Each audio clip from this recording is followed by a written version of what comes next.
Hello there everyone, and welcome along to round 9 of the UltraNet Supercup 2014 season. We're here at the home of British motor racing at Silverstone Circuit in Northamptonshire, and after the first of 2 races here this evening, we will officially be halfway through this season. It's gone so quick, it's been an amazing ride so far. And we certainly hope that you join us for the second half of it. My name is James Kirk, here as always.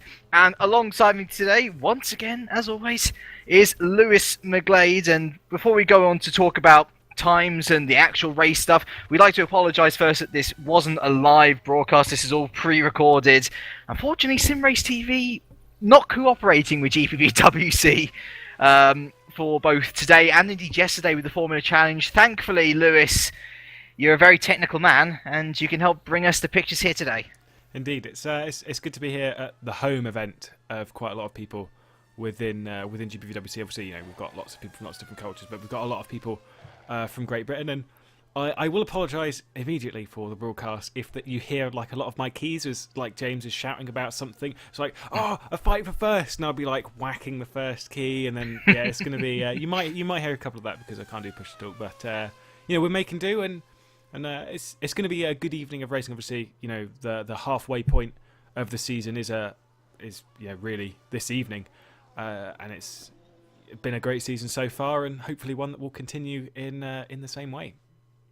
Right, we're just entering qualifying now, and tell you what, if you are just tuning in for the second half of the season, first of all, go on to YouTube and watch all of the 8 events before this. They're excellent, but for those who are indeed joining us at this very point, we have a 15-minute qualifying session now.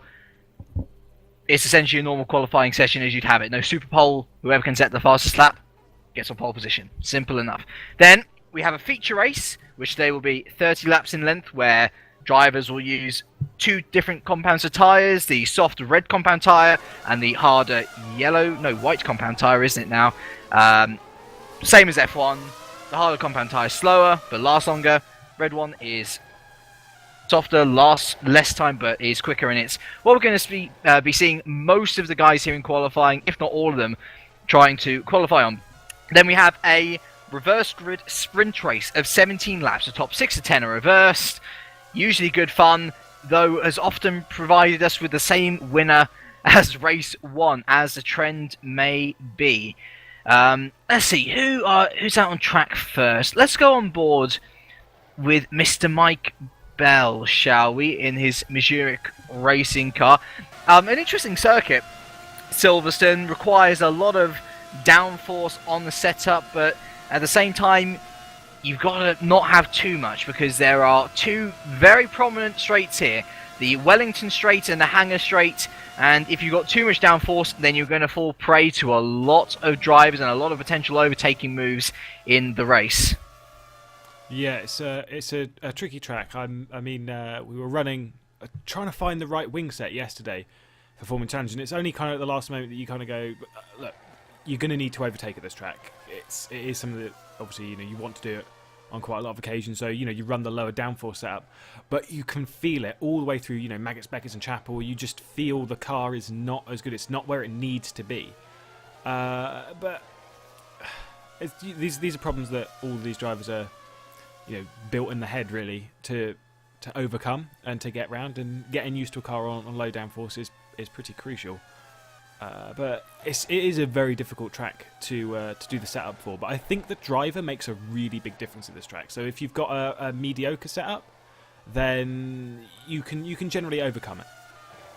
Well, currently overcoming Sector 1 is Mike Bell, who heads on to the first of our straights, the Wellington Straight.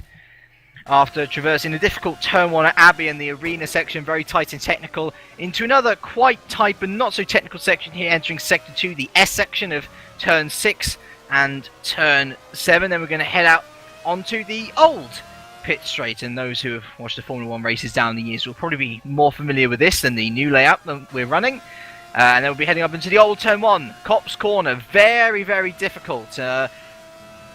Wide, varied range of methods to go through there. Some lift off, some don't. to be quite frank, you're a bit of a nutter if you do go through there flat. Now into Maggots and Beckets, perhaps one of the most, I would say probably one of the most generally applauded parts of this circuit. Really, really lovely section if you nail it. If you don't, you're going to lose a hell of a load of time. And going through Sector 3 now, up into Stowe Corner, one of those corners where you really have to modulate the throttle a lot in order to carry a lot of speed through there. Get it right to an exit, Mike Bell going a little bit wide actually, and then into the Vale. On the slowest sections on the track, along with the arena. Got to maintain speed throughout there as well, and heading into the final corner now. Let's see where Mike Bell goes. He sets a 137.5. We've seen low 136s in practice, though, and indeed Tom Parker is currently the man on provisional pole position with a 136.1. Yeah, I think we'll see a 35. High to mid 35, maybe.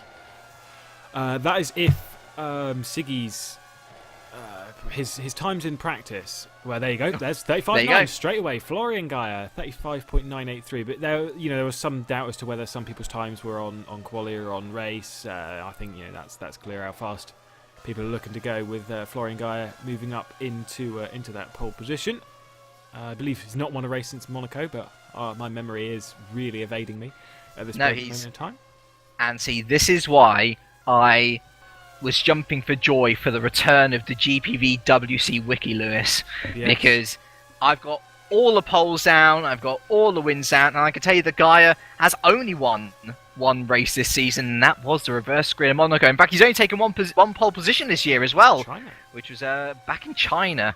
And, well, you might say Simcraft, only one pole position, only one race win. It's not really that good, is it? But they're actually second in the championship now after a really rocky start, fending off Satellite, and from where I'm sitting, they seem like the only team which has even the remotest of possibilities in order to try and catch up to Adonis Engineering, who are absolutely dominating this championship, even in the absence of the real-life injured Ascari Kantonen, who was a strong championship contender for the driver's title early in the season.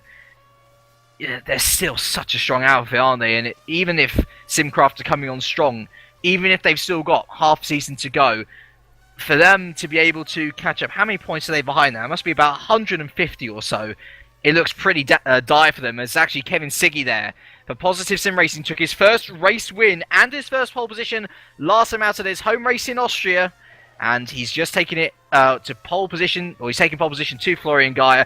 100th of a second between them, though. Still very close stuff with 9.5 minutes to go. Sven de Vries, though, is looking to go a little bit faster. He's 2/10 up at the end of that second sector. He's coming across the line now, and he's going to go into P1 on a 35.832. So he's lost a little bit of time in that final sector, but setup really does change where you are sector to sector. He's gone way too wide through Abbey, and that's really cost him around the arena section.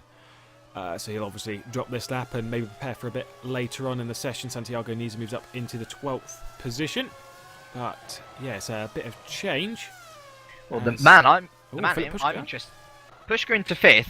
There's a man below him who I've been really impressed with throughout practice and in these early stages of qualifying. Bart de Vos for Waters Automotive. Now, to give you an idea of how Waters' season has gone so far, they were new to this season. Debutants moved up from the midfield of Formula Challenge, currently 3rd from bottom on only 20 points. And I believe if Bart stays in the top 10, this is going to be their first top 10 qualification of the year, which is a huge step up. And I'm not sure whether Bart just likes this track or whether he's found something in his setup, but better late than never. Yeah, it sometimes can take quite a lot of time to actually get used to the car. We all know that Bart's a pretty good driver. But getting used to the car can sometimes take a long time as Florian Guy moves up into P2 on a 35.860. But getting used to the car, as I say, it can just take, you're not talking 1 or 2 rounds, you're talking 4 months. We've been doing this championship, can you believe it, for 4.5 months now. 4.5 months we had the green light, or the lights went out in the pit lane and the session begun for the first round of 2014. That's a long, long time ago. We're not in a galaxy far, far away. But no. It's what just a blasphemous thing to say to a Star Trek person as well. Yeah, that is terrible, but I've always been a bit more Star Warsy, unfortunately. Kirky-worky. But no, it's just getting used to the car can take a really long time, and for some people it can be longer than others. I think Sven de Vries, kicked off the championship learning how the car worked pretty quickly, and obviously so did Oscar Kantonen. But some people it just takes a really long time. I don't think Florian Guy has properly figured it out. He's had flashes, as he's having now, sitting in that second position, but never quite got onto grips with it. And actually, that long time is really poignant, especially for Bart de Vos as well. You've got to remember, in 2011, at the end of 2011, he was crowned Super Cup champion himself. And he moved up to Super League, was on and off, really didn't enjoy it that much, and now he's back down in Super Cup, and he's finding it difficult, just as Alex Cooper found it difficult moving back down, and in fact he's now removed himself from the championship. Also, Christoph Lichtenstein, 2010 Super Cup champion, moved up to Super League, come back down, completely different field. Mikko Jakinen as well, who, I'm just wondering, I know there's one of the Scuderia Basilia drivers being replaced for tonight, or is there? No, yeah. So Mikko Jakinen is here today, double Super League champion, and here he is struggling near the bottom in P26 at the moment. Time does make a huge difference, and whether that's for good or for bad, it really does vary between drivers. Sometimes even a change of mod between years can throw someone off their pedestal, but someone who's currently not budging from their highly position at the moment is Sven de Vries, still in pole position. We've got about the best half of 5 minutes still to go. Or 6 minutes, I should say, still to go. And your current top 10 is Sven de Vries, Florian Geyer, Kevin Siggy, Tom Parker, Philip Pushka, Bart de Vos, Fran Lopez, Emmanuel Clont. Emmanuel Gaxella making his debut for TSA Racing today. He has made his debut in the Super Cup before with Storm. But Scott Beresford moving up full-time from Formula Challenge now. He currently rounds out the top 10. Yeah, put in a lap just a second ago that moved him up into that P10. Great stuff, and obviously one that's got a podium yesterday in the Formula Challenge to give him a little bit of a boost for today, and he's looking good in that TSA. We'll have to see what he's going to do in the race. I've been told he's going to be doing a one-stop in the race, but tyre wear at this track's apparently quite high. Obviously, as we've seen in Formula Challenge, my tyre wear was actually pretty difficult yesterday. It wasn't anything that I couldn't race with, but it was more noticeable here than it has been at any other track, especially with that thermal degradation.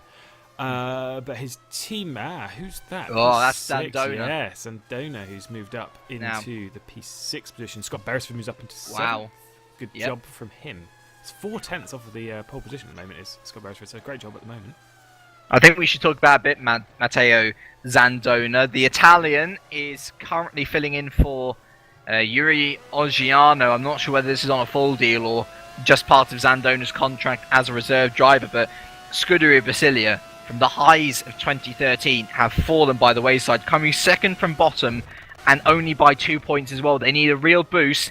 Perhaps Zandona the man to do it. He has looked very impressive, and I think it's only because of time constraints and actually a loyalty to the drivers that team manager David Junt selected that he hasn't driven, but desperate times call for desperate measures, and even a sum of 10 points for P6, which Zandona currently occupies here in qualifying, would move them above waters at least.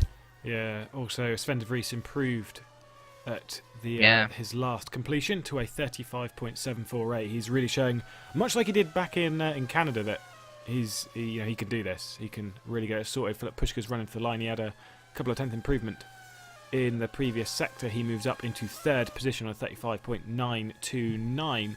Person who I'm not really sure where his pace has really gone, and he must have been doing a lot of quali runs previously, was Kevin Siggy. He's got 3 minutes left in the session to go, but I reckon he can do a 35. I just don't know where it quite is. Obviously taking the win last time out. Someone flipped the wall there. Was that was Parker? Yeah, it was Parker.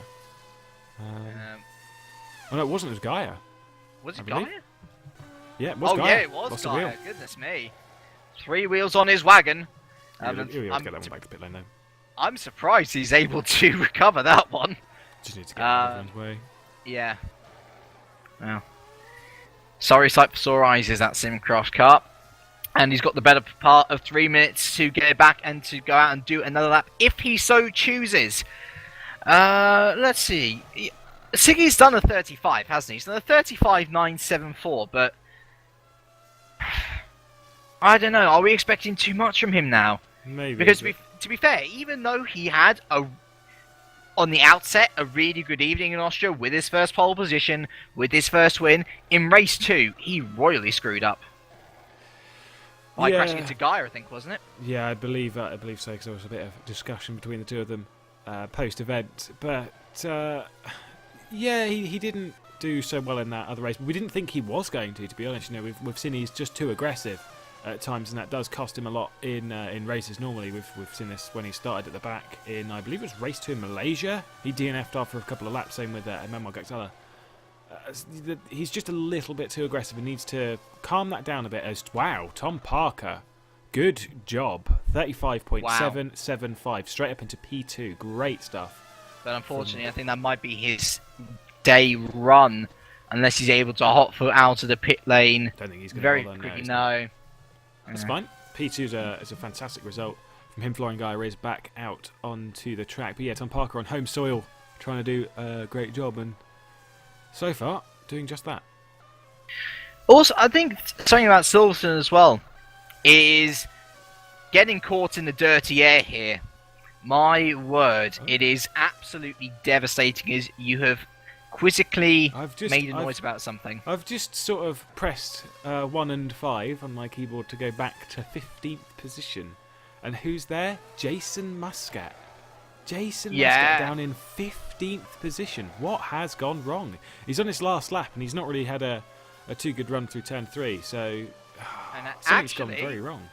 Jonathan Holmes, P20. Yeah, what's going on? He's actually going to finish there because he's not out on track at all at the moment. And I tell you what, we've been talking about the Adonai having low downforce setups here in Super Cup. And to be fair, we've talked to both Cantonen and Muscat in a number of races after and said, oh, you know, we've had to go a bit compromised. You know, we've had to throw a bit more wing onto the cars. These, I mean, Jonathan Holmes now down to P21. I have not... Just when you think this championship is completely out of the hands of everyone else, suddenly you see a qualifying result like this. Of course, Jason Muscat still has time for improve. Perhaps worth staying on board with him now as he heads into Sector 3. Qualifying is now done and dusted. Last laps for everyone out on track. And well, Jason Muscat, he had a chance to increase his lead last time in Austria with Sven de Vries failing a bit in race 1. He came back to win a race in race 2, did Sven, and Muscat has really not capitalised on Sven's failures here as he comes around the final corner. Where does this put the Maltese driver? That's a bit better. Going into P14, but still nowhere near the top. Bart Vos has left the game, but I can tell you he was P8 before he left, I think. But I think no one else is going to challenge Sven de Vries there. No, that's... No. Very, very interesting from Muscat. Also, just to apologise to the broadcast, I didn't quite update. It said he was in 16th position. He did improve into that 14th position. He was only 6/10 off, though. Well, actually, mind you, 15th because of Bart de Vos. 15th because of Bart de Vos, of course. Yeah, no, not a good day for Muscat. Gaxella, wow, end of the session, straight up into 4th position. Fantastic. Wow, great effort. Where did de Vos come back in? He's not. Oh, there he is. He's P9. So there we go then. Sven de Vries takes his 3rd pole position of the year, becomes the leading man on pole positions. Looking very good for him, isn't it? Then it's the 2 Simcrafts of Parker and Gaia. Then Gaxella, great last-minute effort from the Romanian. Then Pushka crosses the line to do no improvement. Then Siggy, Zandona, great on debut to take P7 for Basilia. That will be a more relieving moment than anything for Basilia. Scott Beresford on debut with TSA, another great effort for him in qualifying to get some good points. De Vos with Waters' first ever top 10 qualifying effort in the Super Cup. And then Pavel Loknovsky for FA Racing. He's been looking up and down in form since his return to Super Cup. P10 for the Estonian. Pretty decent effort, if you ask me. Yeah, absolutely. It's quite good qualifying there for the home event. It was actually pretty close for pole position between de Vries and of course Tom Parker. It really wasn't that much. I think it was only a couple of hundredths of a second. But you know, looking forward into the race, I don't really know what's going to happen. I've told that Matt Richards has been running 4 radiator, which I don't know if it's anything like a Formula Challenge car. That's a big mistake because I don't think I've ever moved it from 1 in the Formula Challenge Neither have cars. I, no. But in these, I'm not really sure how it works. So yeah, it's an interesting one. I think in the Super Cup cars, it's move up to 2 at the more straining tracks. Yeah, And I think with Super League, maybe 3 in the most extreme of cases, but 4, yeah, it's 4 in a Super Cup car. Oh, we'll see how it goes for Matt. Let's look through this championship standings, shall we? Good timers for Sven de Vries, leading the championship on 279 points. He is currently 21 points clear of Jason Muscat, and unless something terrible happens to de Vries in this first race and indeed in the second race, or unless Muscat has an amazing race himself, that gap only looks set to increase. Then Philip Pushka P3 on 189, then we have the absent Ascari Canton and P4 on 181. Florian Gaia is behind him on 146, with teammate Parker in very close proximity on 141. And then Menon Clont on 122. Kevin Siggy now jumping up to 112 points after his good result last time in Austria. Gaxella far behind P8 on 79 points, and then Alex Cooper, who's in and out of the championship.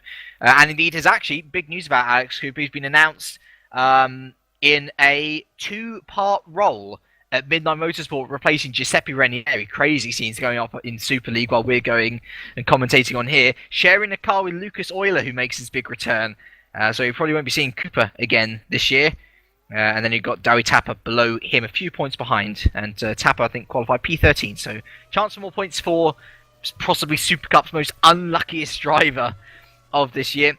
And then looking at the constructors, or Teams Championship, I should rather say, no constructors here. Adonis Engineering, 449 points already. How impregnable is that lead, though? When you look at how badly Adonis did in qualifying, maybe not as impregnable as you might think. Then you got the 2 guys battling out for second and third. You got Simcraft on 291, Satellite on 288. PB a bit on their own on 221 points, and same to go with Positive Sim Racing on a bit of a rise to Positive on 186 points.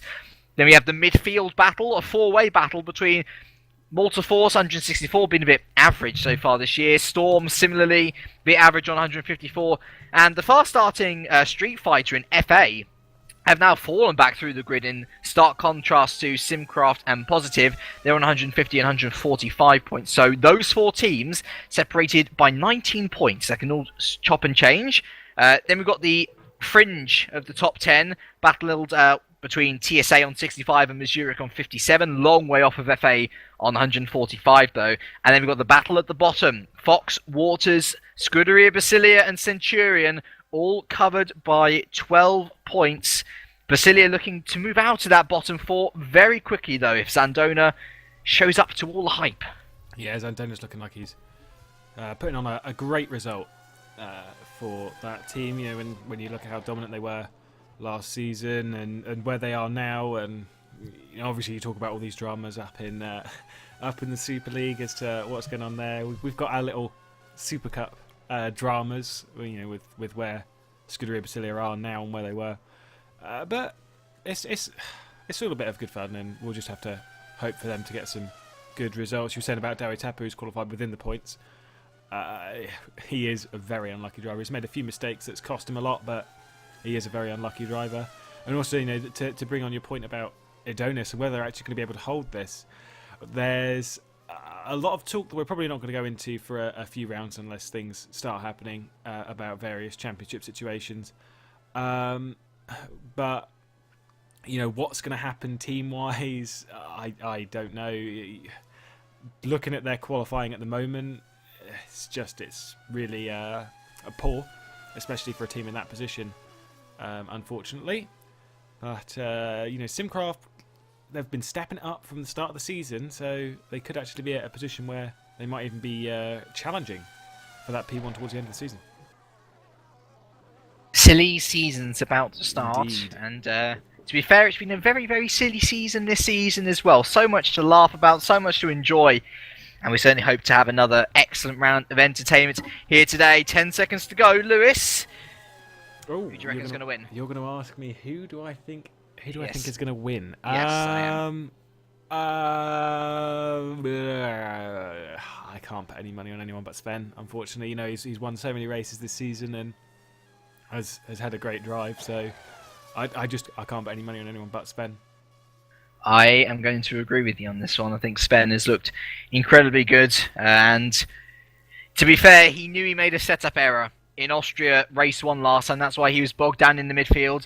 Ultimately worked very well for him, though. A couple of setup changes for race 2, and he won race 2 in Austria. Let's see whether he can keep this winning streak up.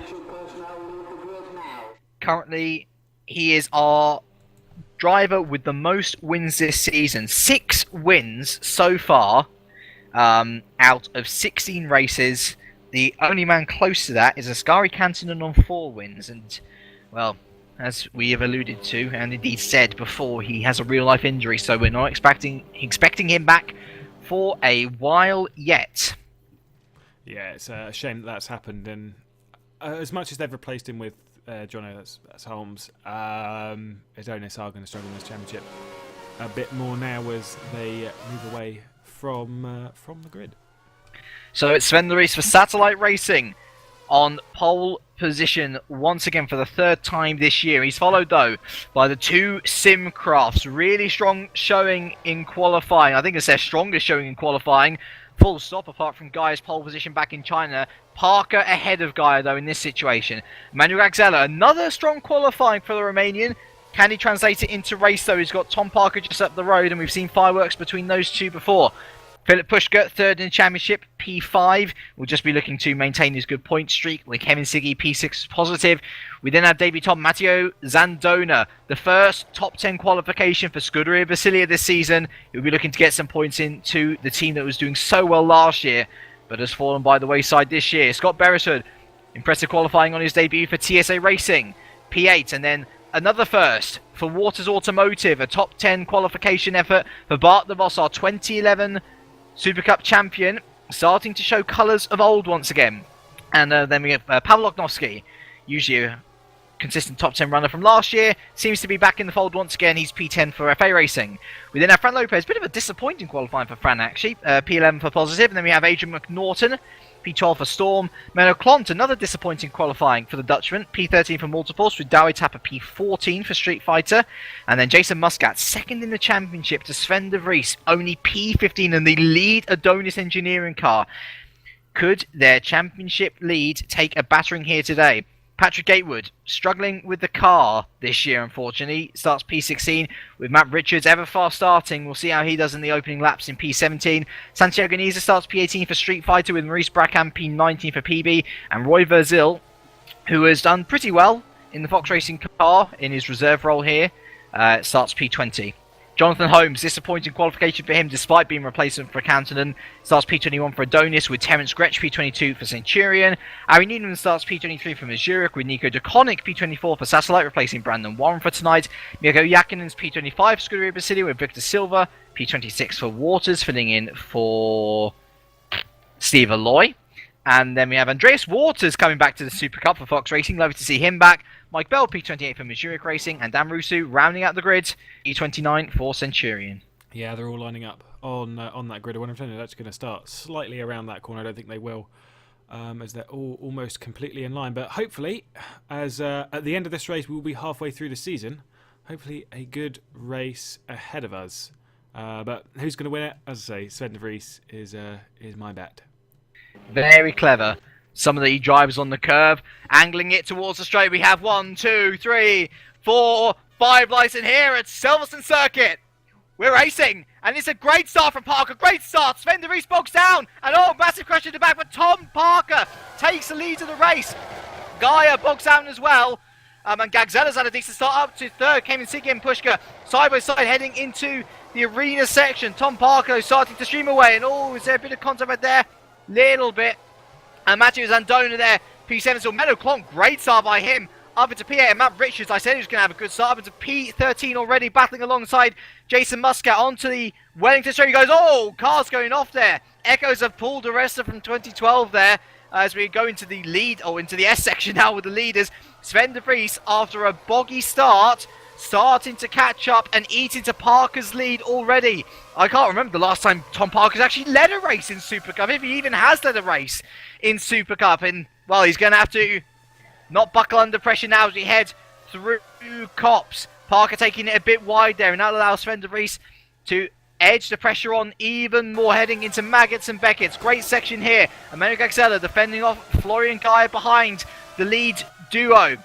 And Siggy and Pushka there in close pursuit of Gaia and Gaxella. Onto the Wellington straight now, heading up into Stowe Corner. Parker doing a great job as Kevin Siggy has gone past Philip Pushka on exit of Beckett. Parker into Stowe, going very nicely, and after a little bit of a bite back on Sven de Vries, Tom Parker seems to have gotten the situation under control. Douwe Tapper up into P8. Great start from the Dutchman there. But the best start of all, in terms of importance of this race, has come from Tom Parker. He leads onto lap 2 from De Vries, Gaxella, Guy, Siggy, Pushka, Zandona, Tapper, Klont, and Beresford rounding up the top 10. Yeah, you see, you say about Parker leading some laps. I believe he led some back in Catalunya earlier on in the season when he was having a little battle with Emmanuel Gaxella. But yeah, so he's doing it. He's had a fantastic start from that P2 position. Obviously, looking for a good result on home turf. Strategy will be important though, because I believe, if I recall correctly, those Simcrafts tended to have a bit more tyre wear. I mean, it was more on Guy's car as opposed to Parker's, but a bit more tyre wear than usual. You know, we talk about could be 1 stops, could be 2 stops today. Not really too sure. He's looking like he's driving this car pretty aggressively at the moment. So I would expect a 2-stop with that kind of driving. I must apologise if I'm very laggy. Lewis, if I'm laggy, please do message. You seem fine. Yeah, Tom. Sorry? Am I laggy? You seem fine, but maybe a little bit delayed. Oh boy, I'm going to have to deal with this then. Tom Parker leading out of Beckett with Sven de Vries there. I see Philip Pushka's retaken Kevin Siggy for P6. Also, I'd just like to give a little shout out to Jonathan Holmes. I said that Parker's start was good. Jonathan Holmes from P21 finds himself up in P13 and just behind teammate Jason Muscat as well. Great recovery start from the Englishman there. There's also a great drive from the Englishman currently leading the race. Sven de Vries doing everything he can to try and get onto the back of Tom Parker. But Sven, I mean, he just can't do anything, can he? He's sticking behind. Maybe it's a tactic of his to try and, unnerve Parker as such. But Parker's a wily old soul, and he's going to do his best to fend off De Vries. Yeah, you see, the thing is with De Vries on that previous lap, he did set the fastest lap of the race so far there. Currently gapping Emmanuel Gaxella, who's in that 3rd position, which is a great result for Storm Racing at this present moment in time. But there's a gaggle of cars behind all the way down into the 11th position, really. But Tom Parker, he's running a little wide on some of these corners, and that's just allowing Sven to close up. If this is more of a defensive tactic, it's not a bad one, because it's just giving him some really nice drives onto straights. And straights at this track you can overtake on quite easily. You can have a little look into Cops, not really recommended, but some people would do like to go side by side through there if they're really crazy. But at this present moment in time, Tom Parker is leading from Sven de Vries, however, not by much. I'm just about...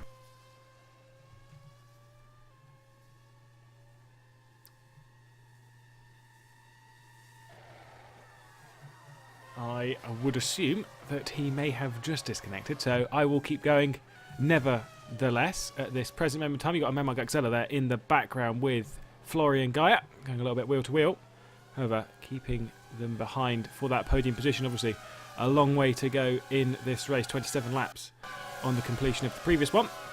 And Florian Gaia is, see, this is the thing with all these straights, is you have some of these openings down into Abbey and whatnot, and it just seems to open up for some of these drivers to get a move in, as Philip Pushka there just dives straight down the inside of Florian Gaia. He's going to be outside as they head onto the Wellington straight. However, is he going to make it stick? He's going to try and make it stick around the outside as they go side by side through the King. He's gone wide. Yeah, that was probably going to happen, trying to hang it around the outside there.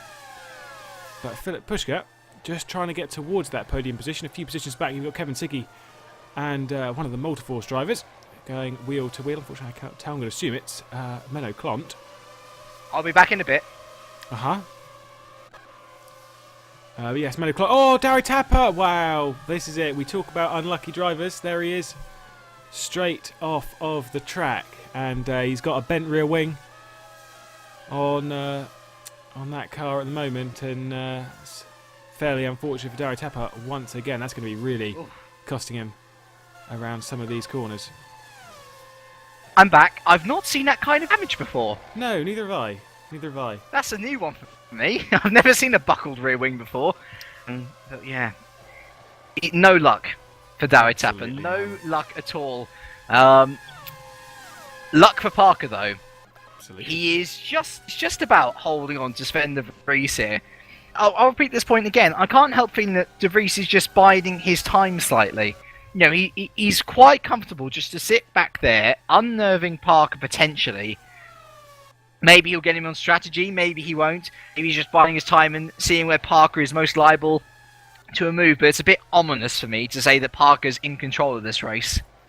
I'd actually, you know, we've seen this so many times from Sven de Vries that I'd say Sven's the one that's in control of this race, because it's just every time, you know, we've seen this in China. We actually saw this, to be honest, in Canada, where although Sven de Vries was leading for Philip Pushka, it was you just see this as that he is in control of these races almost all the time, pretty much no matter what position he's in. He knows what he's doing, and that's absolutely why he is leading this championship, even after being I think he was disqualified, was it back in or was just given a time penalty? He was just given a time penalty. Yeah, but that was back in But China, it was in where he both lost a races, win. though. Yeah, he lost a win and a second position. But yeah, Sven has just been in control almost since day one of this championship, and he's been putting on a fantastic drive to get himself into that lead of the championship and into championship contention. So him on the back of Tom Parker. I know how much Tom Parker will want to win this race, but will he be able to with someone like Sven de Vries on the attack? Back for P3 though. Philip Pushka's having a look. Oh, he certainly is. Pushka, lovely on the inside of Stowe there, and Gagzella really couldn't answer much, to be honest. And into the Vale we go. Florian Geyer in close pursuit as well, but Geyer's fallen a bit off the back of his qualifying pace in P3, and currently now swamped by both Pushka and Geyer. Shout out to Menno Klont. He's up into P6, a great recovery drive from the Dutchman so far. Jonathan Holmes, by the way, now past Jason Muscat into P11, so a position gain of plus 10 for Holmes. Already this race is there's a bit of battling between Gagzella and Geyer in the arena section. Geyer forced to the outside by Gagzella, and it's going to be worth sticking with these two as they head onto the Wellington Straight. Geyer, he really should have been in the slipstream, to be honest, but he couldn't do anything. Oh, De Vries! What's happened to De Vries? It is just a timing glitch. Yeah, I just had a lag spike, so yeah, just missed I was like, dearie me, that could have been awful. But yeah, he is still there. Who else we got? We've got Maurice Brackhand 13th, Rory Versel 14th. Actually, to be fair, Darry Tapper, even with that buckled rear wing, still in 15th and still within striking distance of Versel. So potential opportunity for Tapper to still grab something as Gagzella. Oh my words! Oh! Yeah. Wow, Pushka. Okay. That's not somewhere you should be picking your nose up, though. No. I did two moves, or I battled people through there twice in Formula Challenge yesterday. One very, very well. The other, not so much as my word. Florian Geyer was rear-ending poor old Gagzella there. Things are going to hit off between these three, I'm sure. And actually, to be fair, you can see the train of Klont, Siggy, Zandona and Beresford all starting to catch up to this battle as well. The battle for the podium, to me at least, seems a bit more complicated than just Pushka down to Geyer. Yeah, it's going to be building and building as this event goes on. Philip Pushka, when he actually got past him on Gagzella, he set the fastest lap of the race. I don't think he went faster on the previous lap. But yeah, this train is getting pretty long, and you know we talk about this so much this season that this when you get a train like this, you've got one end which is the podium and the other end which is the reverse grid, and it just gets really crazy. And that's obviously what we'll be seeing. Obviously, I don't think you'll see too many people wanting to move backwards to get themselves into a better reverse grid position, because that's it's a bit silly if you're going to throw away what could be a good result. But it's a bit crazy to see, you know, so many people are trying to get themselves up into 6th position, because that's the highest likelihood of reverse grid, because you're going to get reversed from that position, wherever it is. But you've got all these different fights that's going on within this one fight, as one of the Fox Racing cars is exiting the track. I'm going to assume Andreas Waters. Yes, it is Andreas Waters. I'm getting good at this. You are getting in this. Something that's also getting very good is the battle between De Vries and Parker, as De Vries has really ramped up his efforts over this last lap to try and get past the Englishman. His time to strike is now, methinks. As, oh my word, as soon as I look at this battle, I see Gagzella and Gaia going side by side into the Vale. Gaia around the outside, can't do anything. Gagzella holds on to that position.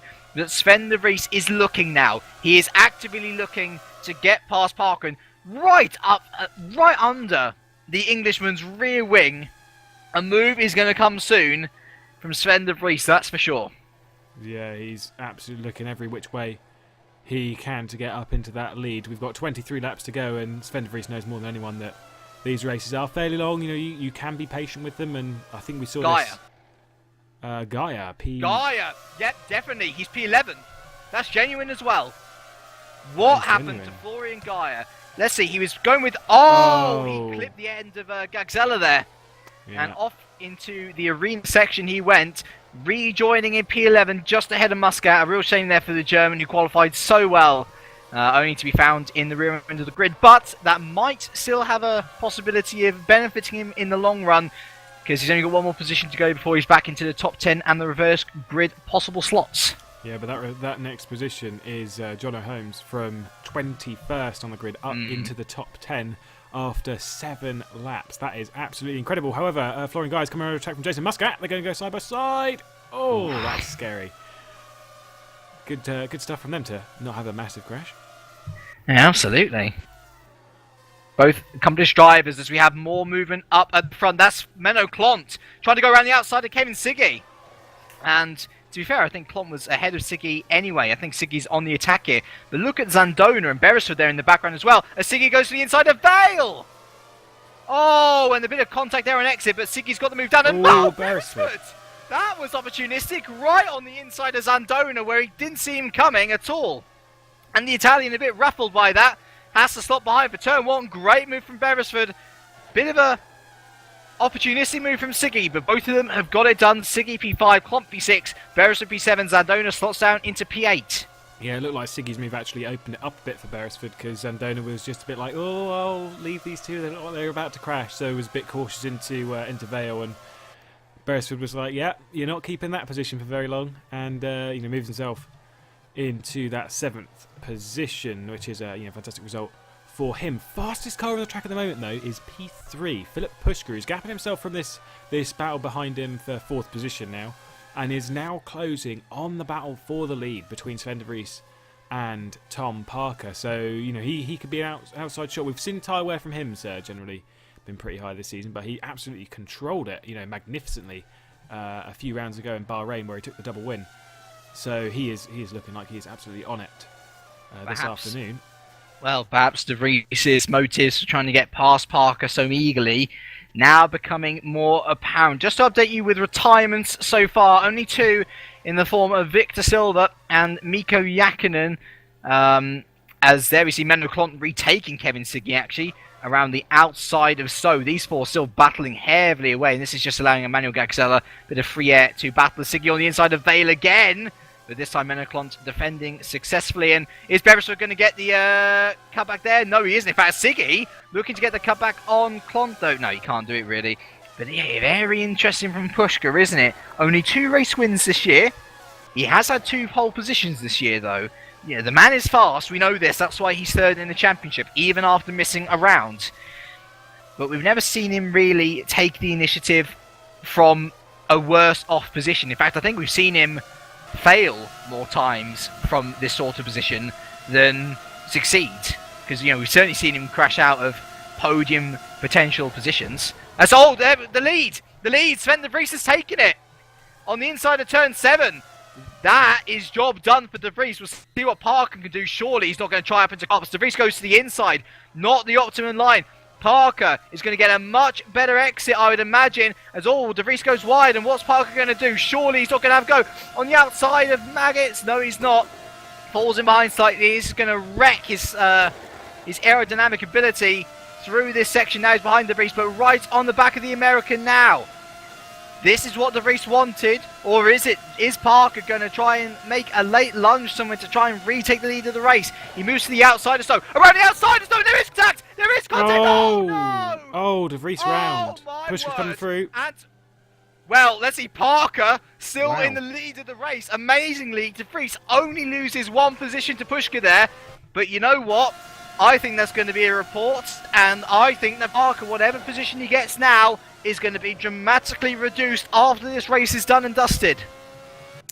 Absolutely, that was it was just a bit too early on the turn-in, to be honest, from Tom Parker, and you know it's now moved Sven de Vries down into P3.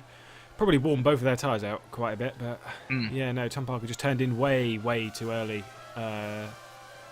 for Stowe. But it was a great move on Sven de Vries' part at Luffield to get up the inside and sneak one through and get up into the lead of the race, however briefly, as Tom Parker runs slightly wide at the end of Brooklands. And now Philip Pushka is going to be right in the back of him. Philip Pushka, we've seen Philip Pushka in second position back in Montreal, having a look here and there, and never actually making a move on Sven de Vries, even though we thought he had a straight line speed advantage. Go very wide there. Very wide. That's it's kind of like my racing line. Was that one? Yeah. Would you say this is now Pushka's race to lose?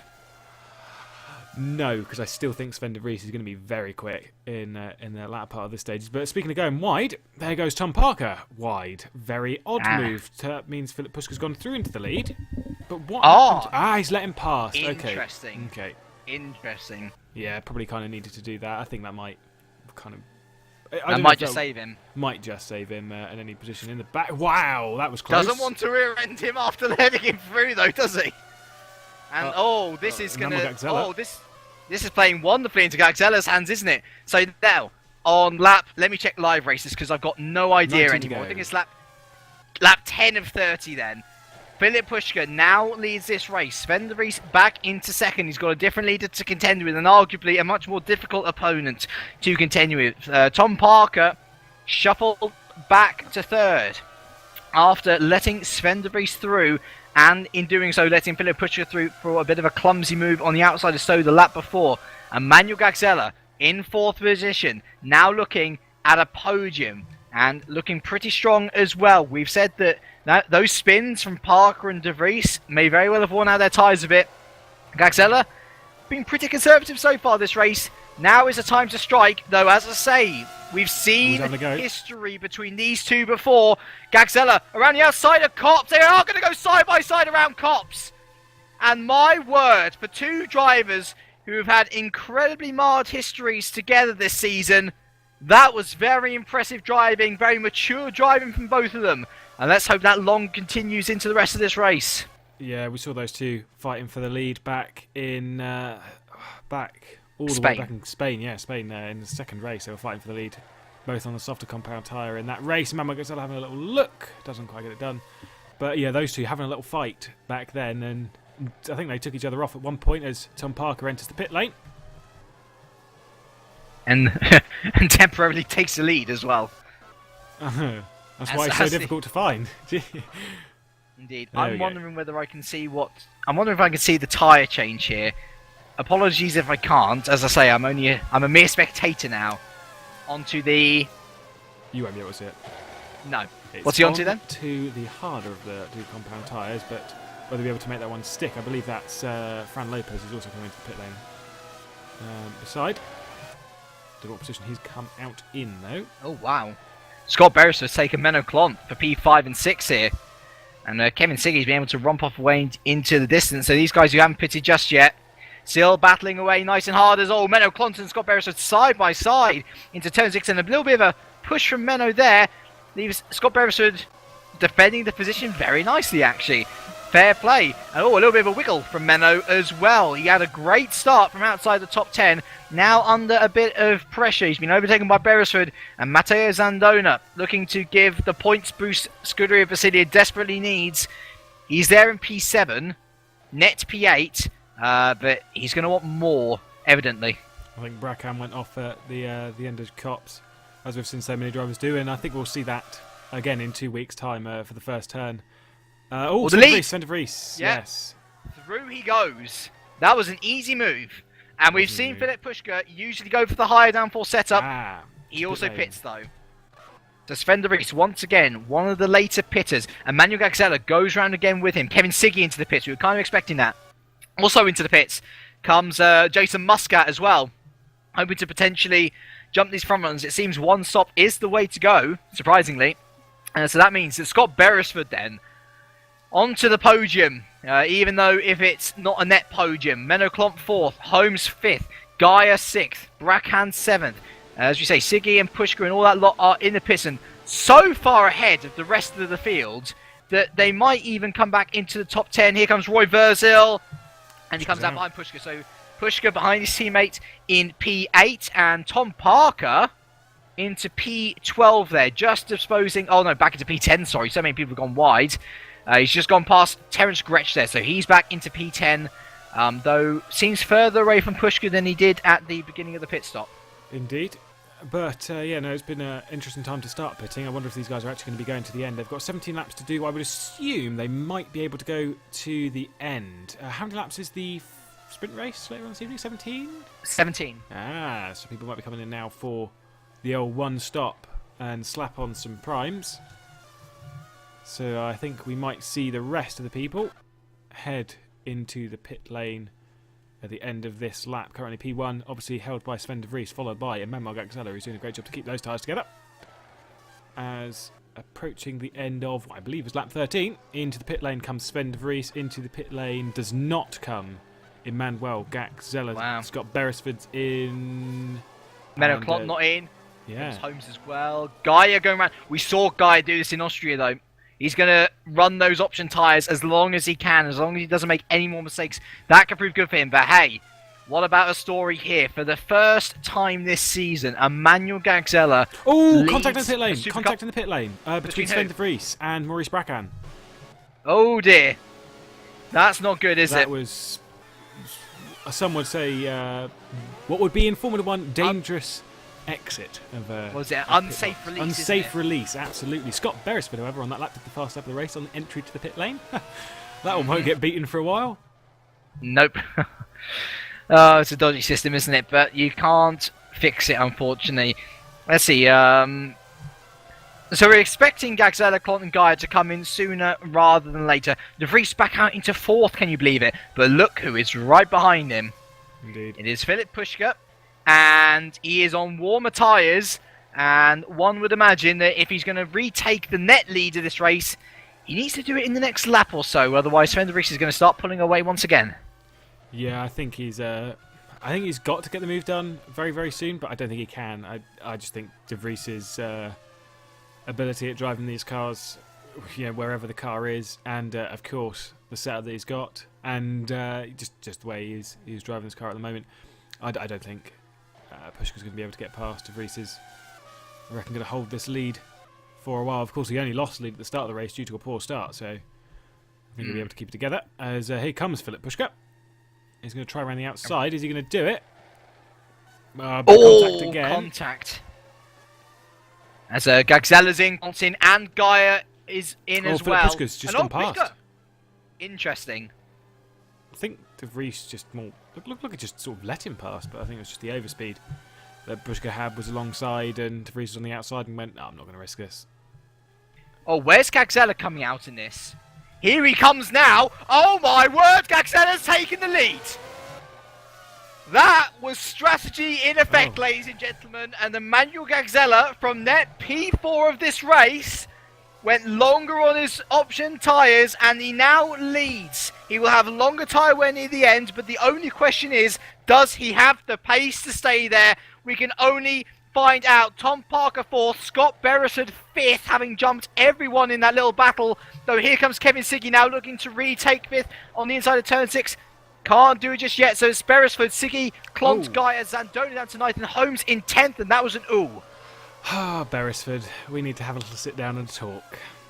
He's come out on the options. Oh no.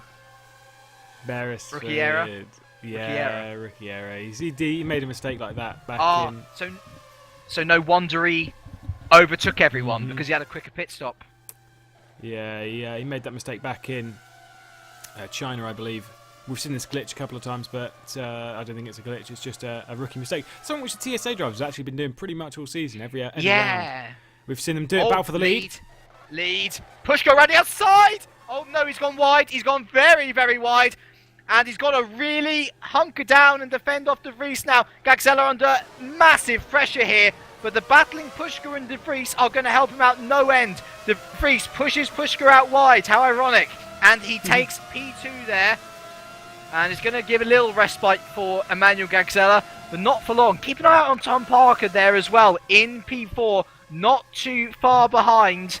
But yeah, Gagzella, I think his speed is showing here now. De Vries and Pushka are able to catch up very quickly, and I know that they've had more laps on their hard compound tyres.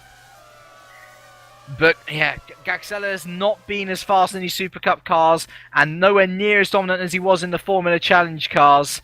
And he's got a hell of a job on his hands to be able to defend off, the 14 laps of this race that we have left. That's almost half the race. And unfortunately, I don't think he's going to be able to do it. I don't think he's going to be able to do it either, but, a good result, quite possibly from this current position. And Gagzella didn't actually race here. He did. He raced once. He raced race 2. One of the 2 races, because he was... Banned for the first one. After an incident in Turkey, I believe. Yes, I believe so. That was before my sim racing debut. That was on my sim racing debut. That was indeed. Oh no, not sim racing. GPVWC. No, yes, it was your GPVWC. It was my sim racing. Yes. But I remember has only done one race in Formula Challenge in GPVWC. I think he might have done a couple more beforehand, but only one so far on this Silverstone track. And he's putting on a fantastic show at the moment. Obviously, strategy-wise, has done a great job. We've seen this actually a couple of times where Sven de Vries has been out-strategized, as it were, and had to fight properly hard for the win. We saw this back in Monte Carlo with Fran Lopez, who was pretty much nowhere and then randomly just popped up in the P1 and defended from Sven de Vries. But obviously, that's the streets of Monte Carlo, not the open, not the open runway of Silverstone. Just a little note. I love how you've shortened, you've pretty much compressed all of Emmanuel Gagzella's name into Emmanuel Gagzella. Emmanuel Gagzella, yeah. I'll try this. Can we call him MGAC? MGAC. Yes, I can call him MGAC. I'm not sure whether Emmanuel would like that very much, but. Or hopefully we can have a chat with him post-race if he wins it. Sven de Vries having a nice look, getting that front wing alongside, but not quite enough. Where he took Parker. It was indeed where he took Parker, but Parker then debatably took back the lead only a few corners later. Gagzella's struggling, and Pushka very wobbly on exit. And I tell you what, all this battling is causing the aforementioned Parker to catch up once again. Gagzella, look at them. That car is struggling to get around those corners. And it is pretty evident to me that Gagzella is running a low-owing setup. He's saving grace here. Is Pushka. Pushka's going to try to take both of them. Oh, but he can't. So Pushka takes P2. Very opportunistic, taking advantage of the looking Sven de Vries. And as I say, this is probably Emmanuel Gagzella's saving grace. The fact that Pushka is so close, and in fact ahead of de Vries now, means that he's able to just have a little bit of respite from now and again. That said, Pushka wants the win of this race. He wants his 3rd win of the season. And I don't think anyone's going to stop him at this rate. Yeah, Philip Pushka wants his 3rd win of the season. Emmanuel wants his 1st. Sven de Vries wants his 9 millionth, however many. 7th. Yeah, 7th win. That's crazy. He's really fighting hard for that win. And there's going to happen. There's something happening here. This is going to happen. It's going to happen. Here comes Philip Pushka down the Wellington Straight into turn 6 we go. And Gagzella trying to hold on. And Pushka goes wide. Oh my word, it's a Vries! They're still going side by side. Here we go on exit. Sven de Vries, a little bit more contact with Pushka. Pushka now takes the lead in this race. Gagzella loses 2 positions in 1 corner. And de Vries is getting edgy. Tom Parker there in the background, catching up as well. These drivers all separated by 5 tenths of a second if you include Parker. That is now a full second. Into Magus and Beck as we go. Philip Pushka leads from De Vries, from Gagzala, from Parker, all covered by the smallest of margins.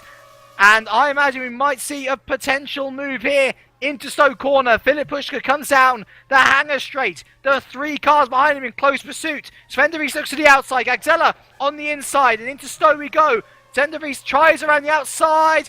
Pushka cuts him out down. Parker actually. Parker does take Emmanuel Gagzella. So back onto the podium goes the Englishman.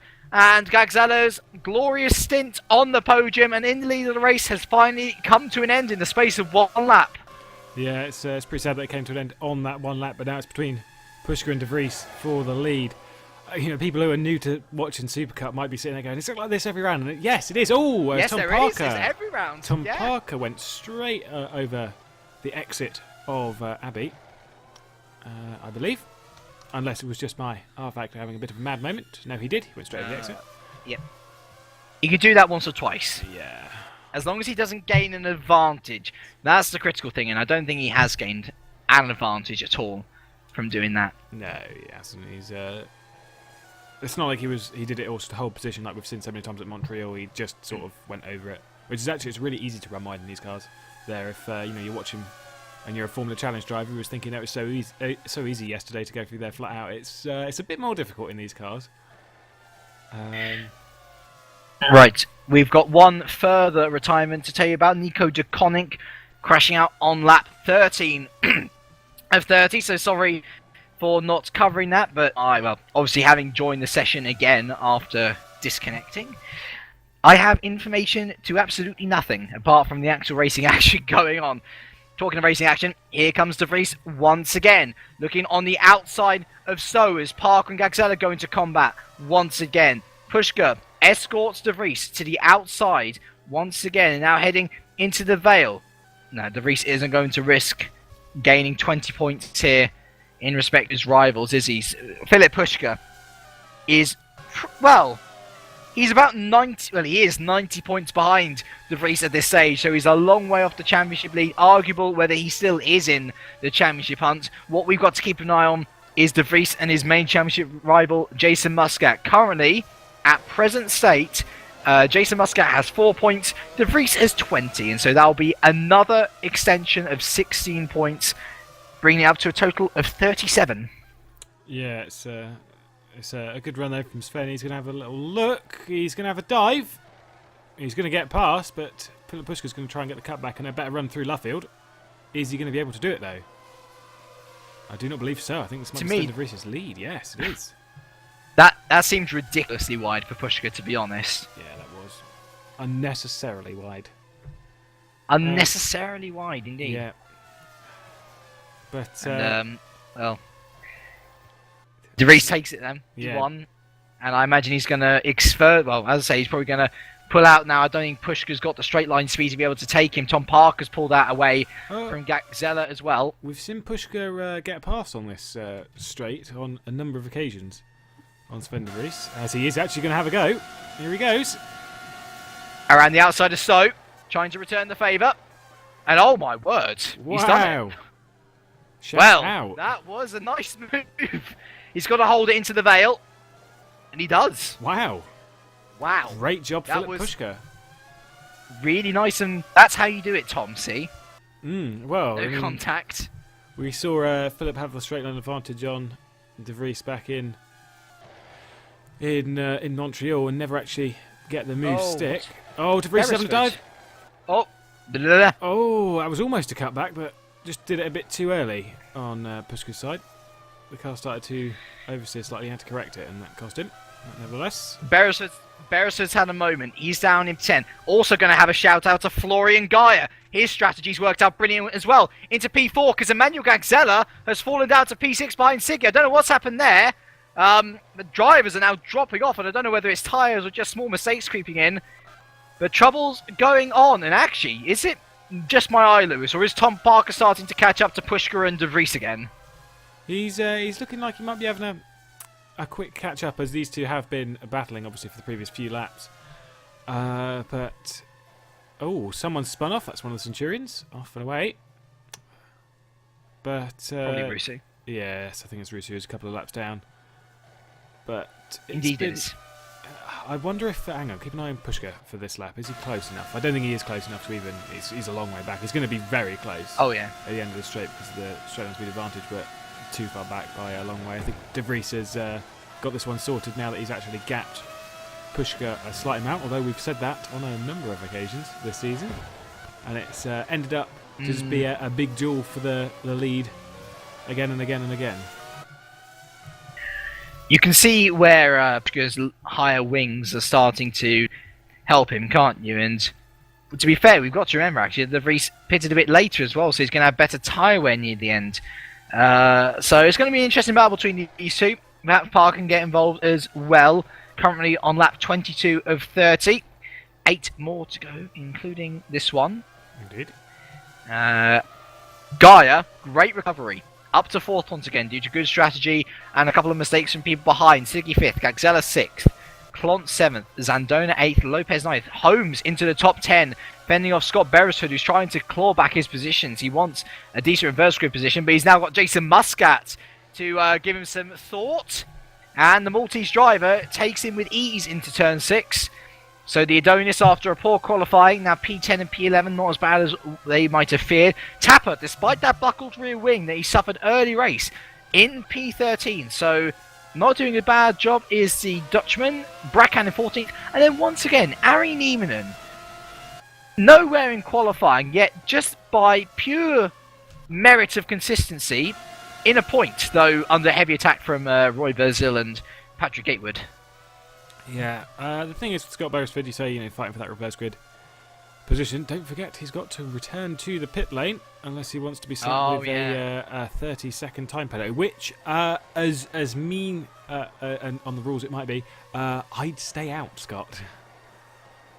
Because you'll be slapped with a 30-second time penalty, but you'll still be reversed, and you'll still have a better starting position in the second race. So it's not good. You will be moved outside of the points in this race, but you'd be moved out anyway.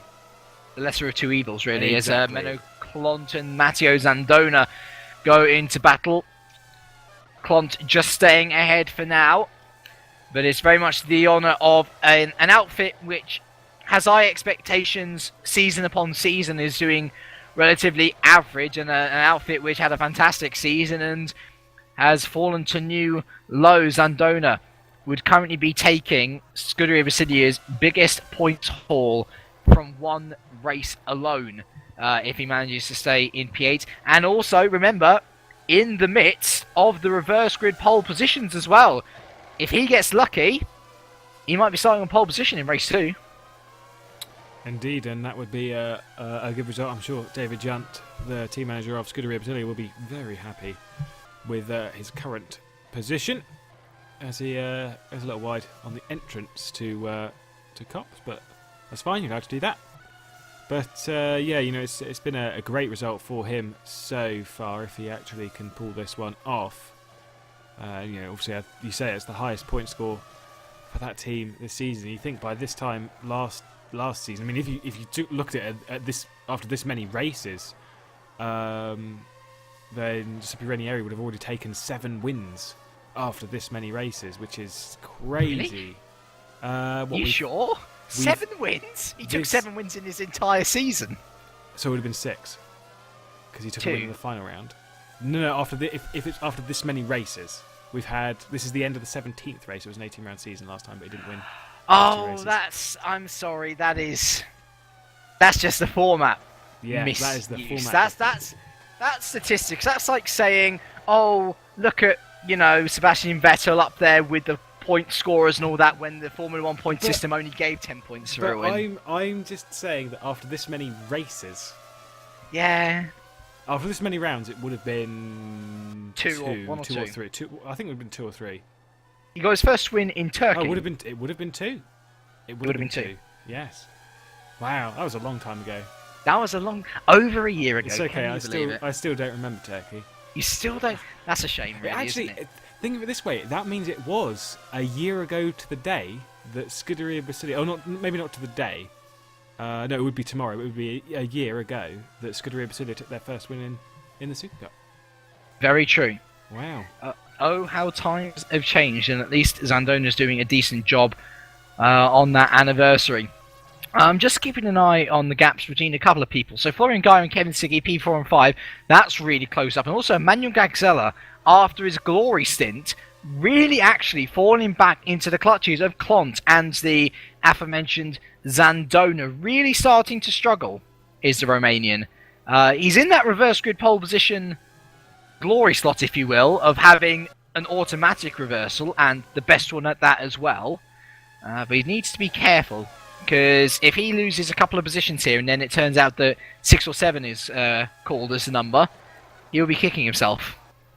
Yeah, the thing that I'm most interested by is Philip Puschke to Sven de Vries, not dropped off the back of him, staying very, very close.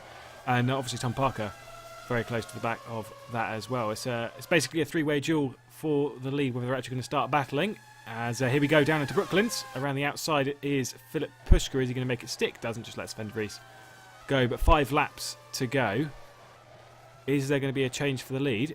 And can Sven de Vries hold on to what would be his 7th win of 2014 in the Super Cup? He's taken a couple of others elsewhere, I'm sure he'd be fully aware of, James. But I'm sure he would be. Yeah. But Sven de Vries, he's got to really keep his wits about him if he wants to hold this win, because I think he might be under heavy attack at the end of the Hanger Straight. Puschke suddenly seems to have gathered up pace from nowhere, hasn't he? Really starting to adapt to Vries again. His exit from Beckett wasn't actually that good. He clumped the curve, but he's got enough of a slipstream to have a look on the outside of Stowe. He's made a move here before. Can he do it once again? He squeezes... Oh, no, he doesn't squeeze De Vries, actually. He goes out pretty wide, though. De Vries has a little bit of a wobble on the exit, and now into the Vale we go, and Puschke around the outside of the Vale! Oh, wow. Wow. Another impressive move from Roll back Puschke. at the inside, though. No, upside goes... Upside your face, what am I talking about? De Vries, contact between the two of them, goodness me. And into Abbey we go once again.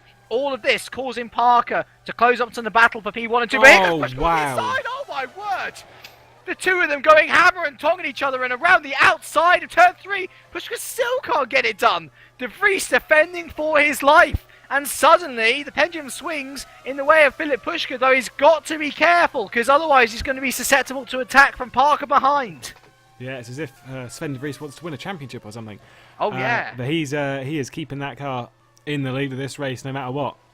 And 4 laps to go. It's Philip Puschke's definitely looking like the fastest driver. We said this earlier on in the race when he was setting all the fastest laps. It looks like Philip Puschke is the fastest driver on this track at the moment, but Sven de Vries is saying no to that one. He wants to win this race, and Tom Parker being closed right up to this battle for P1. He wants to win it as well, obviously doing so much in the early part of this race. Tom Parker is obviously going to be wanting to win it. Heading through Magazine Beckett once again. Super Cup 2014, sponsored by UltraNet. As exuberating, as exhilarating, as exciting as ever. And we watch these 3 now come down the Hanger Straight into Stowe once again. No driver in a position close enough to try and make a move on one another. And Parker going wide. He rejoins, doesn't gain much of an advantage from it once again. Got to be careful, otherwise he's going to be investigated for exceeding track limits. I think he's going to get away with it, though, falling away from Puschke and De Vries now. 3 laps to go. What has Philip Puschke got in the tank? Heading into Abbey. Once again, we've seen Philip Puschke really excel through this section into the arena now. And Puschke better on the brakes, I'm noticing. Able to turn in the car under braking. That's a huge advantage throughout that section. Heading on to the Wellington Straight now. Puschke will have the slipstream, as will Parker, though. He's had a decent arena section there as well. Florian Guide there in the background will keep a watching brief. He is not part of this battle, though, not unless one of these 3 has an incident which causes a bit of carnage. It is not out of the question for sure. Heading through turn 7, Luffields now. Sven de Vries holding on just about. It goes a little bit wide. Philip Puschke and Tom Parker, much nicer exits. Heading on to the old pit straight now. Into the run-up to Cops, as I see Gagzella and Klont there having a bit of a battle as well, but we are interested in these 3 only now. Seems to me that Puschke had a really slow Cops there, and Parker right on the back of the German now, as we head through Maggots and Beckett's once again, as close as these 3 could get. I'm wondering whether they're going to reserve something for the last couple of laps, maybe even the last lap. Puschke there. Oh yeah, Parker really getting up underneath. Pushka's rear wing can't do anything though, once again. And heading through Stowe, Pushka, oh, he is under pressure now. 2 laps to go at the end of this lap. It is anyone's guess who's going to take this race. I'm still going to be leaning on Sven de Vries because I think he's been doing a fantastic drive today. But Philip Pushka is looking a bit more aggressive than his previous self over a few rounds ago, and he really wants to win this race. And he's got the perfect car to do it at the perfect time to do it. I think they're actually running the same kind of wing setup as Sven de Vries and Philip Pushka.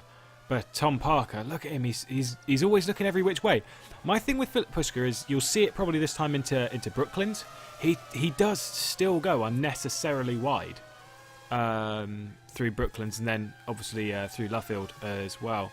Let's have a little look. Yeah, see, just leaves it out and finds that later apex. I think that's more of like a qualifying line. Maybe a little bit faster, but when you're trying to defend a position as well as attack, it's probably not the best line to be taking. I'll tell you what, nice exit out of Luffields, mind you. Yeah. Really nice exit out of Luffields. But he's got to take cops a lot better than he did last lap around. And indeed, he is going hell for leather through there, isn't he? Really pushing his car to the limit is Pushka. And through Maggots and Beckets we go now. I think that's a TSA off in the grass. Seen a couple of them go off on the exit of cops throughout this week so far in both Formula Challenge and in just this Super Cup race alone. Parker has now dropped off the back of these two. Once again, Pushka right in the slipstream. De Vries fends him off to the outside, around the outside of Stowe. Can Pushka make it stick once again? No, he can't. Sven de Vries is well aware to Pushka's little move there. And I'm afraid that Pushka's going to have to come up with something pretty special to get past the American. We come around the final corner now, across the start-finish line. Last lap. De Vries from Pushka. Parker has fallen away, falling back into the hands of his teammate Gaia. It is between Pushka and De Vries now for the race win. Sven de Vries to extend his championship lead. He's already doing that in regards to Jason Muscat, but he'll want to stay ahead of the man in third place as well, though a long way behind Sven de Vries. Philip Pushka is still in with a chance of the championship if he puts on a good string of results now. Going into turn 6. Once again, Pushka taking a slightly wider normal line. And going through turn 7 now, he's going to want a good exit. It seems to me, though, that he's fallen a little bit behind once again.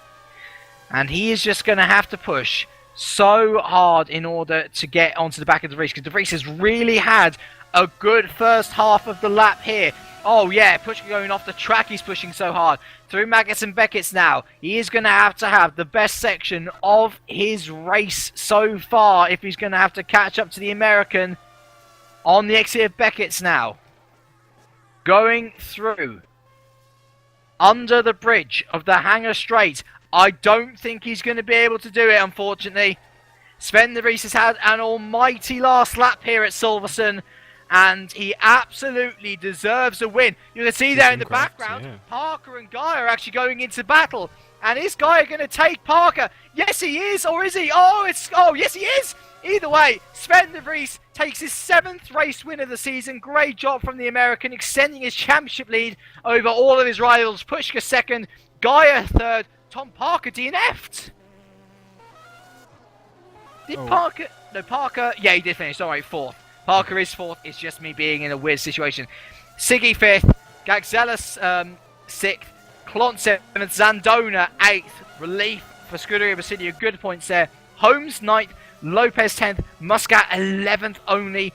Beresford 12th. Tapper did come home P13. Brackham 14th. And Roy Verzil takes home the final point of the day. To remind you though, we've still got a reverse grid race coming up. Sorry, just looking back at Aaron Eamon has just been taken out of the final turn by one of the Centurions. I believe it was Terence Gretsch even. But I just went back to have a look at that. But yeah, just a bit of contact between the two of them on that final turn. Obviously something that might need to be looked at post-event. But yeah, an exciting first race, as is always with the GPVWC IP Forge Super Cup. And another win for Sven de Vries. Fantastic one at that. Win number 7. And the way things have been going this season, even with the reverse grid, it wouldn't be out of the question to say that he won't win race number 2 as well. So, fantastic event once again. Very interesting to see how Gaia took Tom Parker at the last there. Great recovery from the German, especially considering his earlier race traumas. Parker, did he waste his tyres too much? Apologies, I was just looking at something. Pardon, what was the question? Parker, did he use too much of his tyres? Quite possibly, but sometimes when you move from the options onto the primes, your brain doesn't quite. Even if you know how to drive on the primes, your brain doesn't quite click immediately.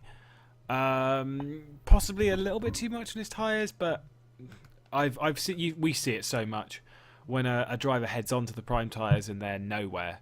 You know, when they were running up in top positions. And Manuel Garcia, actually, a prime example of that, who was running and leading quite a lot of the early race, but his when he moved on to the prime compound tyre was just pretty much nowhere.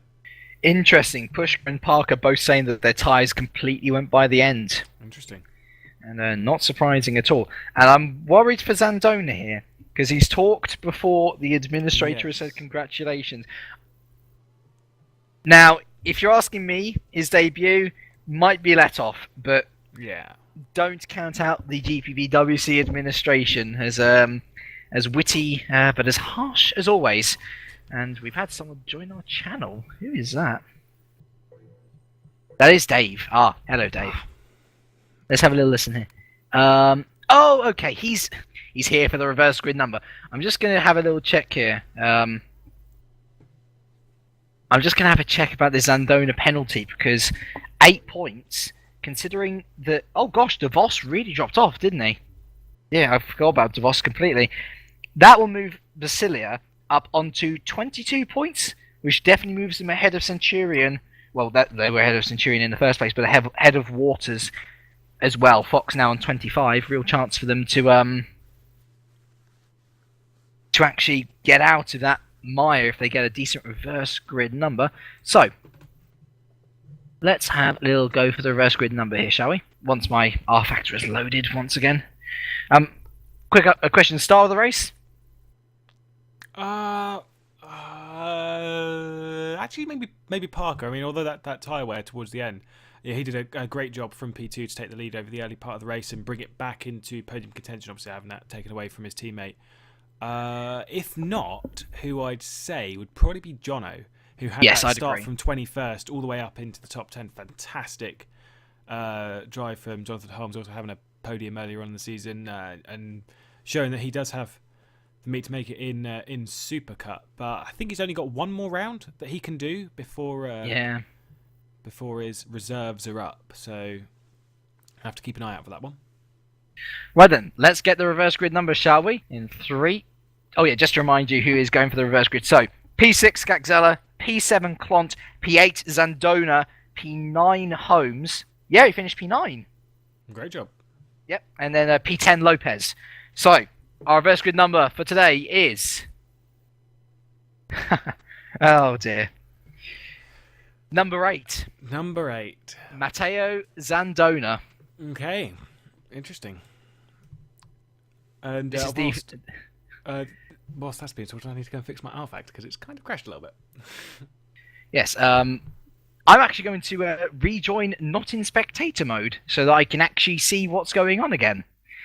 How professional. See, this is it. Once SimRace TV is out of the equation, all goes to pot. And let's just have a little look. Oh dear, and yep, it seems like Zandona is going to get a post-race penalty for talking. So, potentially all of that hard work. Oh yeah, I'm not sure what he's getting. I'm not sure whether he's getting a license point or a time penalty. We'll have to wait and see. But a real shame if that is the case, though. Plenty of opportunity for him to score points from pole position, of course.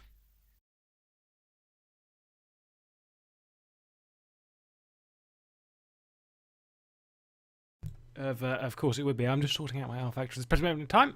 So you'll have to take the reins.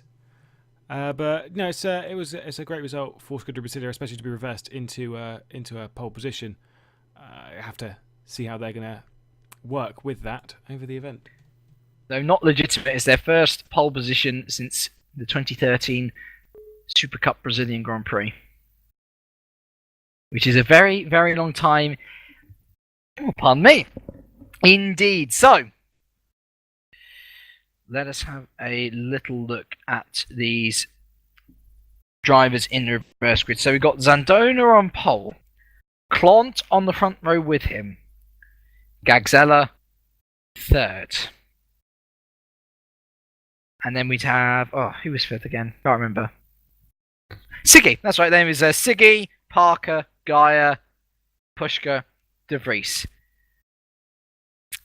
I'm not... Well, first person I would look to there for the reverse grid win is Gagzella.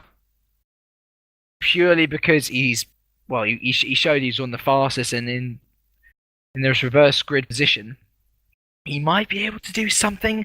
But we saw him drop off massively near the end of the race here. So maybe we should actually look to Siggy, who's behind Gagzella. Race winner from last time out in Austria. Could yet be a little thing. Okay, we've got a little problem with the broadcast, so we shall be right back after this break.